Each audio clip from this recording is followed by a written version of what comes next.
also with the person, I just think that really it's just better to be honest in the beginning. Yes, get to know the person.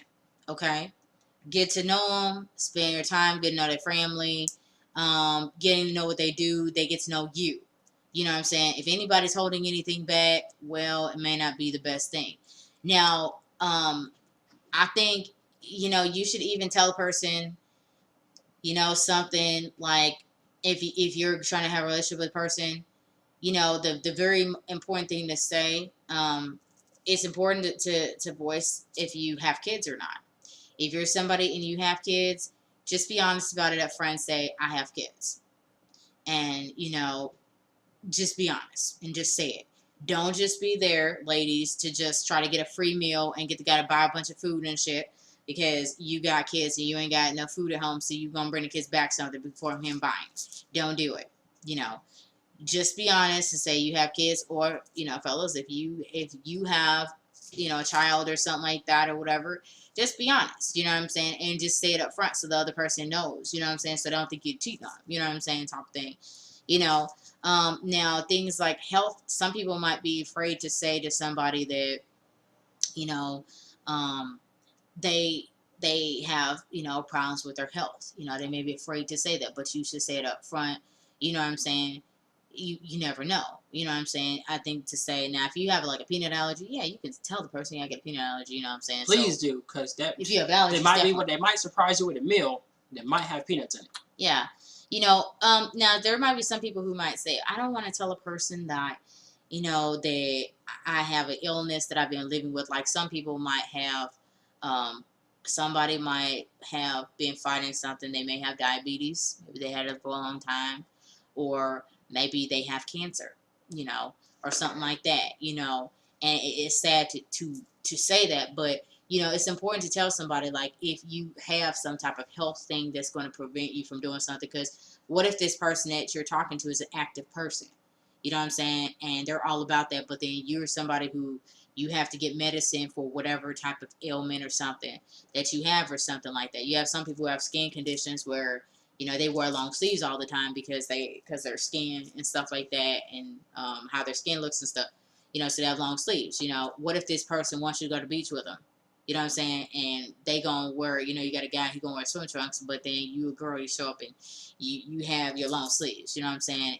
In the summertime, you know what I'm saying? You might want to explain that. You know what I'm saying? You don't want the person to think, oh well, they don't want to have fun with me or something like that. They might be able to help you get stuff taken care of. Yeah, they may be able to.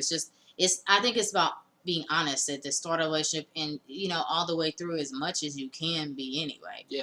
To your ability. Otherwise, you're gonna end up like one of these people who say, "Well, I've been married for 35 years." Okay, so are you miserable? How long have you been miserable? Don't tell me you've been miserable for 35 years too. And the thing with progressing towards marriage, when you first start a relationship, marriage shouldn't be on the mind. It shouldn't be. It's about growing and getting to know each other. And if you guys found moving in together, sure. But don't be that person who doesn't tell somebody you have a kid.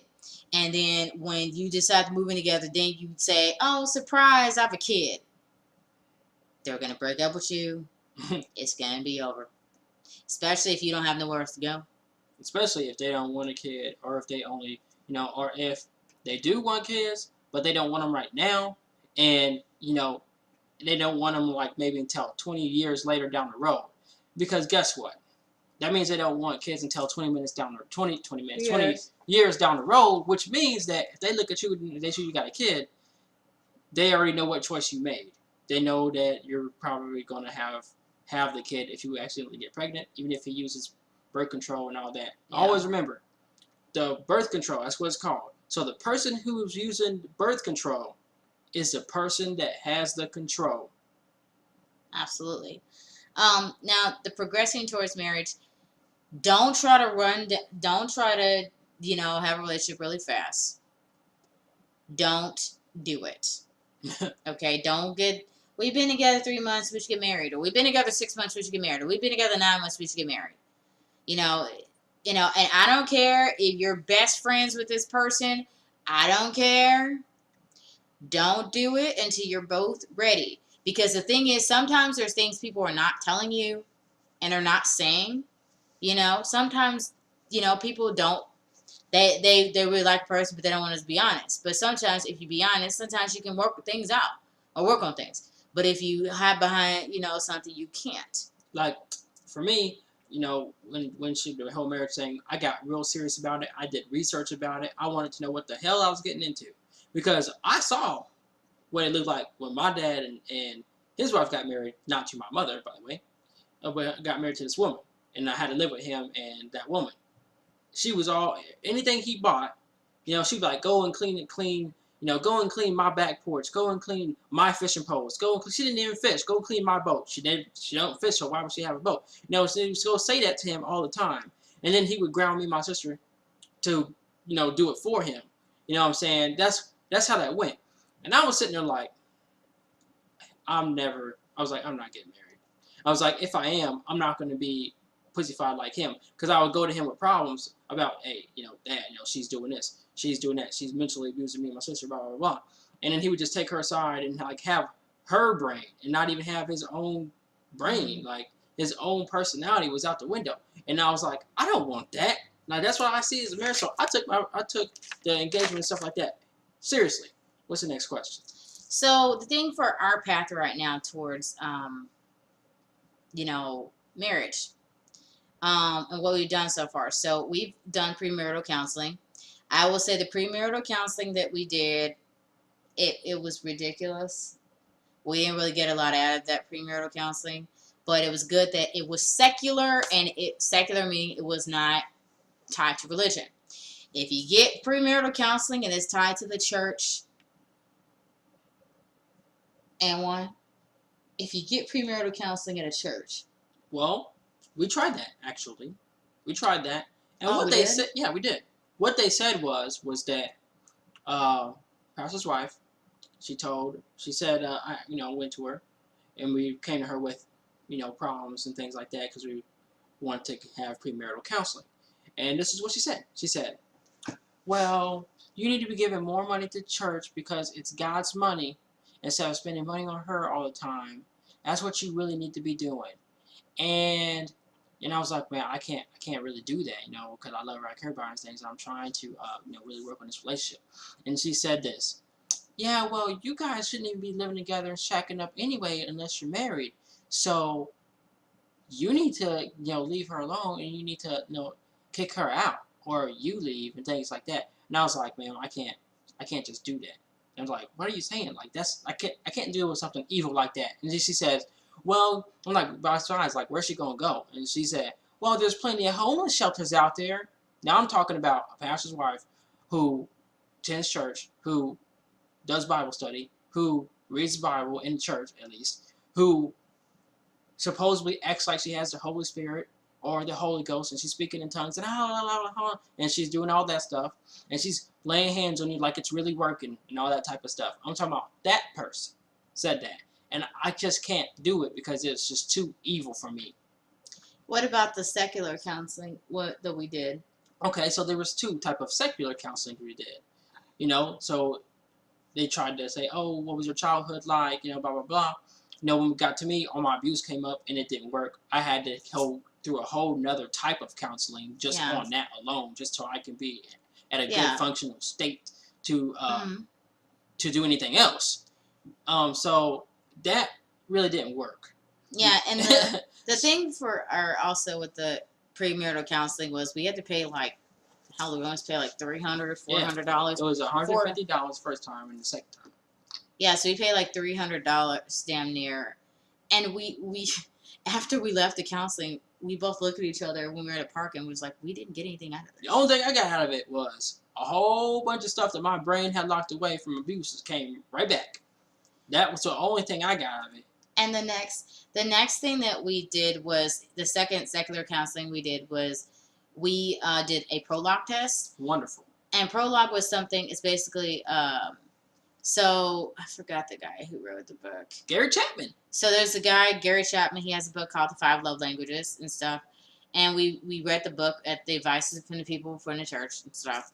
And, the 5 Love Languages is pretty good. Although the people who recommended it to us, their marriages, clearly they don't have that in it. So anyway,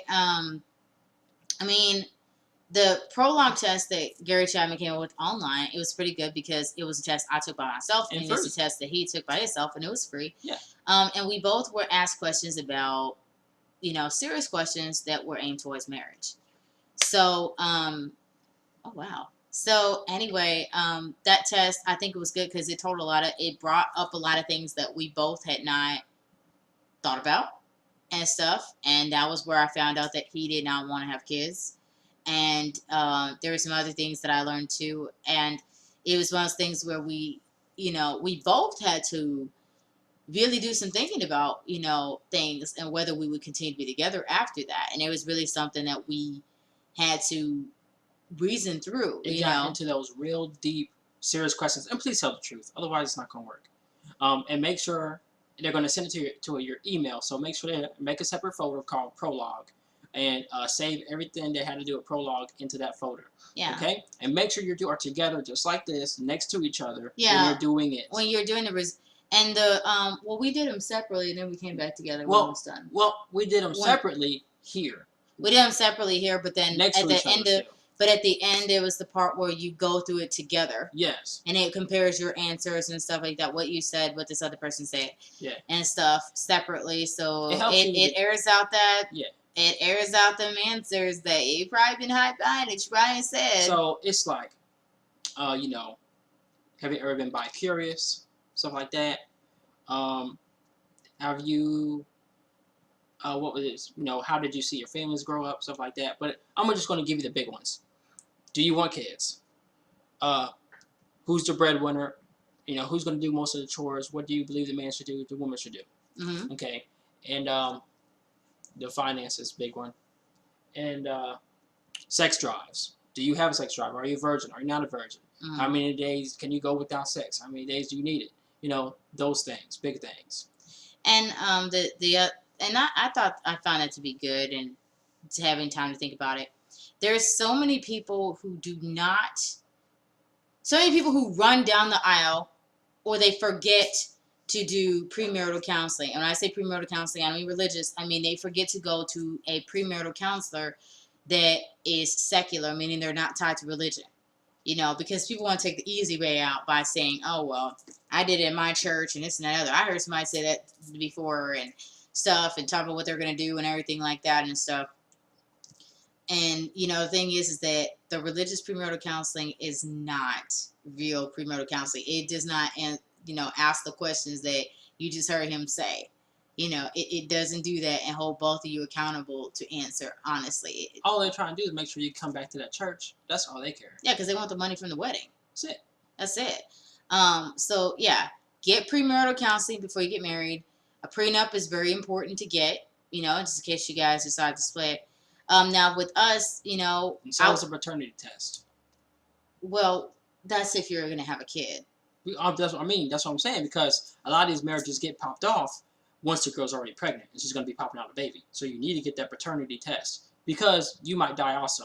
And like she said, they may be hiding family elements and hereditary diseases that you don't know of, that she might be hiding. So you need to get that paternity test, so that if you both do get in a car wreck, or if the police do kill y'all and the baby's still alive, whoever's next to take care of that baby has the information of your hereditary diseases and family members, stuff like that. Now, if that baby's not yours, there's also that. So yeah, that there you go. That they go ahead and get that divorce or whatever. So, for us in our path towards our marriage, is one of those things where we're not really having a time of where we're going to get married. But the thing is that we've been learning, and we've been able to not butt heads as much as we used to. When we were Christians, we butt heads all the time or argue.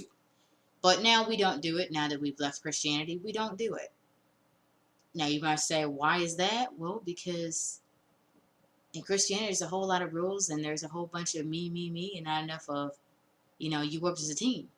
Yep. I was always focused on, the relationship, but I was focused on, what she doing for me, what she likes towards me, and things like that. Nonetheless, I didn't really do much like fighting. I was just trying to find out why I was getting yelled at. What's the issue? You know, I was always focused on that. So when I became, spiritual and I got out of it, I focused more on my love for her rather than her love for me. Now, don't get me wrong, I still got issues with that. Like sometimes things will go a little too long or something. You know what I'm talking about. So sometimes stuff will go a little too long, and I'll start wondering, like, okay, maybe she's falling out of love. Maybe we don't have chemistry. I can only go a certain amount of time before I can only go about a month without intimacy or touch or kisses and stuff like that before I start feeling like she's falling out. You know what I'm Okay. saying? I understand a week during the period of time. I understand that. But, I'll start falling out. This is how I am because I don't want her to waste any of her life feeling trapped or unhappy. And that's just the way it is. So the next thing is just that also our path towards marriage is what we've done so far is basically we're holding down the fort. Yeah. You know, we're taking care of our bills, we're budgeting, and we're saving for things that we want to do in the future, working on businesses that we want to do and stuff. And we're working as a team. That's what we're doing right now. Mhm. And that's something that a lot of people ain't doing. People who are married ain't doing. And one of the things too is one of the number one things I think that people fight over in marriages is money. So for us, we want to make sure we have we're financially stable and stuff like that, and able to do some of the things that we want to do. And I think that's very important nonetheless.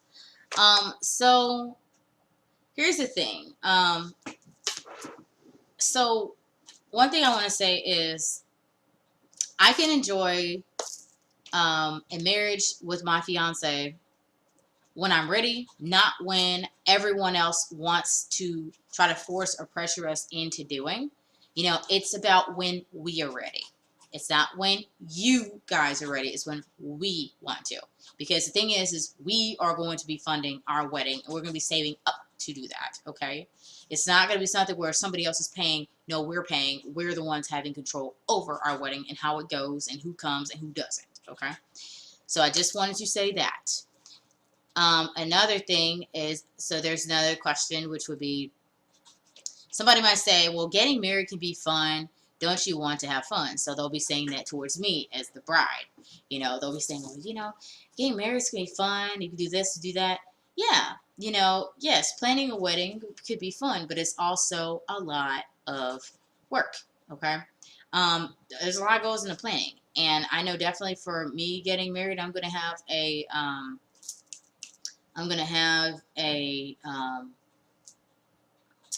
I think it's a day of coordinator for my wedding, so I am going to have that. I will do the planning, but then I'll have somebody who's going to help me out, so during the wedding day, things go off and pop off like, we wanted to and stuff. But yeah, I mean, it could be fun. Yeah, going to the cake tastings, that could be fun. Picking out if we decide to have alcohol, picking out a wine, that could be good. Me trying on a dress, yeah, it'd be fun, or the makeup, or what kind of hairstyle I'm gonna have and stuff, or whatever. Because I plan on having a different type of hairstyle going on. Long, but it'll be something different. I've already looked at stuff, but yeah, it can be fun, but there's a lot of effort and work, to carry out to make sure one day goes a certain way. So yes, there's work that goes. So I just want to say that, but a big but. Marriage takes planning, okay? It takes planning. Of course, it takes research, and it takes green. It takes money. It takes somebody to fund it. Like Alan said, we are not taking out a loan for a wedding. Why wouldn't we get a marriage loan, Alan? Because I believe that's the only. Okay, look. You can take out certain loans for certain things that I'm pretty sure I just found fucking fly. Yeah, I need to get a fly spotter for real. But I think the marriage loan, that's the only loan that's not a necessity. Necessity loans is like a college loan. That's a necessity. They make a necessity for you to get a job. Stuff like that is like a necessity loan. Okay? But there are certain loans, like a marriage loan, that's not really necessary. So I believe that your assets can be like things that you have in your house, like they can repo or You know, they like your repo car our and stuff. stuff like that. Your technology you have, like your computers. Yeah, And like they can stuff. repo. They can repo stuff from those stuff. Yeah, like they'll see what you got that's worth things and repo it for marriage loans. I believe that's how that goes because it's not a necessity loan. Yeah. So that's one thing. And like I said, we're gonna save up the money for getting married. Nobody's footing the bill for the marriage other than us. And it's better this way because we have control over what we spend our money on and stuff. And you can sure bet that I'm gonna have a budget for a wedding. I'm doing it now for, being at home and holding down the fort. So I'm definitely going to have one for the wedding and stuff like that or whatever. And actually, I'm going to be making stuff for it. So I'm going to try my hand at being more crafty and stuff like that too, which I think it'd be kind of fun because, when you're crafty, it's fun. And it being, having fun and your imagination is not just for kids. It can be for adults too. So yeah. Now, the thing is that I've done research on marriages because I've been engaged for a while. I think for 4 years now. And the thing is that with doing research, I've looked up how much weddings cost. I've heard that weddings cost anywhere from 28,000 to 30-some thousand. Is my wedding going to be that much? Hell no, it's not going to be that much. I'm not going to take out a loan for that much. I'm not going to do that. I'm going to try to have it, a decent budget for it, which could be like, 5,000 or maybe more or something like that, which is what I might, we might do for it or something like that. Of course, we have to include the prenup and stuff like that, which we're going to have, and, like him having a vasectomy because he doesn't want to have kids, so that's also something we'll include too. So we'll be adding in stuff and seeing where we can get maybe 10,000, I don't know. But, in my research, I found out how much weddings cost. I found out that venues are very expensive. If you want to rent places, so you have to find low-cost places and stuff. There's so many places you can get married, but those places will jack up the price when they find out that you're getting married, okay? They actually will, you know. So that's something. It saves a lot of money to basically to get things for cheaper, you know. And with research like wedding dresses. So yeah, women see wedding dresses, they think, oh, it's a wedding dress, Oh, all I gotta do is go buy it off the hanger. Well, no. If you get a dress, it makes more sense to get a dress that's gonna fit and look good on you. And sometimes it will take 9 months for you to get a dress. Okay. So it might take a year to plan a wedding or whatever, and the dress is probably the first thing you want to order because it takes so long for you to get. So it fits and looks good on you. I already know that one of the dress types I'm not wearing a mermaid dress. He thinks a mermaid dress looks funny. So I'm not going to be wearing that. But there's other types of wedding dresses, styles to choose from. But the thing is that even wedding dresses can cost some money. You got something that costs a little bit all the way up into the thousands. Okay, if you seem to say yes to the dress, you've seen how many dresses that there are. There's tons of them. Okay, and that's what I ask what your price point is. Okay, because they can get expensive. Also, with planning a wedding, there's deciding how many people and whether you're going to allow children to be at the wedding or not. Whether you're going to have video or during the wedding, or if you're going to have photos during the wedding, what kind of food you're going to have, what kind of cake you're going to have. If you're going to have cakes, you're going to have donuts, you got candy. If you're going to have favors, what kind of favors are you going to have? Who you're going to invite, who you're not going to invite, type of thing and stuff like that. And you just have to do those things, to think about the stuff. I mean, I got a binder right now of stuff, about a wedding. How did it go from sun to rain? I don't know. Just that fast. So here's an example of something. So this is our binder, okay? And it splits, but that's okay. So this is our binder, okay? Now the date on here is not, perfect or whatever. But this is the binder, okay? It's our wedding binder. Yes, I have a binder. Yes, it takes a binder, okay? Now, I got a whole bunch of stuff in here in this binder, you know what I'm saying? I got pages of stuff in here, of stuff, I got this page. You know, I just got like a bunch of pages of stuff, okay, in here, okay, when it comes to planning a wedding, all right? So it's not something where I haven't been thinking about it or whatever.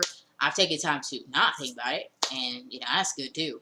You know, and when I'm ready, I got the stuff here if I need to go into it. You know, and he'll help out too. But the thing is it takes planning. It takes research to carry out a day and to make sure you get certain things and do research on stuff. Because sometimes on the internet, they're not going to have answers. So you have to go find the damn answers yourself. So yeah, there's tons of stuff. You know, for a guest, it's easy to just show up to a wedding. But it does not work like that. Okay? There's a lot that goes into it that you don't know. All right. Now, here's the thing. So many people get caught up in wanting to go to a wedding for their own benefit. But they don't consider the feelings of the bride or the groom or the couple getting married. They don't consider that. My sake of saying is this right here. People want to go to a wedding because they want to go to a party or they just want to get a bunch of free shit. That's really what they want. They want some free food, feed their kids or something, but they don't want to cook dinner, so they want to go to a wedding. Okay? Well, they want to get free shit like, you know, the favors and stuff like that. You know what I'm saying? Those goodie bags from the wedding. You know, that's what they want. You know, and you got girls who want to just go because they want to sit here and fight over a bouquet. You know, there's videos on YouTube, chicks fighting over their bouquet. Okay? Yeah, they some just want chicks to do that that. was so, oh my God, they were so angry and mad at other chicks. They was taking the rice, and I mean, she was launching that rice in her face. Oh man, she was so Yeah, mad. there's some girls Probably who married her ex. Oh, ooh. So the thing is that with a wedding, I mean, people, if you're a guest to a wedding, you know, it's obvious you're going there for the free stuff. You're going there for the free food.